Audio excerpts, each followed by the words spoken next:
আগে তো দিনে 2-1টা খাইতাম, এখন কি পুরো প্যাকেট লাগে নাকি?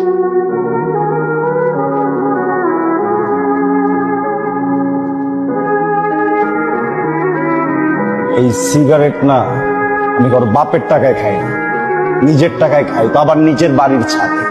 কারো বাপের যদি কোনো সমস্যা থাকে না, সে যেন চুপচাপ চলে যায়, কিন্তু আমার সিগারেট নিয়ে যেন কথা বলার সাহস না পায়। আগে তো বেয়াদব ছিলি, এখন কি ভদ্রতা খেয়ে ফেলছিস? হ্যাঁ, খেয়ে ফেলছি। আমার পেটে প্রচুর ক্ষুধা, আমি সব খেয়ে ফেলতেছি জানি। হ্যাঁ, আগে মনে ছিল না, আমি তো জন্মাইছি অবধ, এটা মনে ছিল না আমি যে একটা বখাটে, এটা জানা নাই।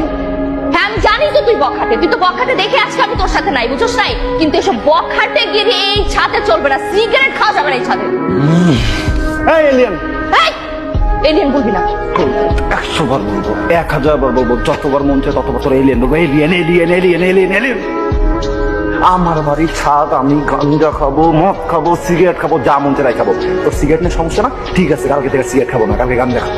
এর পরের দিন যদি তো আবার সমস্যা হয়, আমি মদ খাবো, সব সমস্যা আমি সব খাবো এই জায়গায়। তো আসতে কেন তো, হ্যাঁ? এত জোরে জোরে ডায়লগ দিলে আমাকে তো সিগারেট, গাঁজা, মদ এগুলো কথা সরে বল। সব কি বলা লাগে, আমি এটা করে দেখ। দেখা দেখা না কি করতে পারছ, আমি দেখি। আমি কিছুই করবো না, আমার কোনো দরকার নেই কিছু করার, আমি শুধু তোর মাকে বলবো, ঠিক আছে?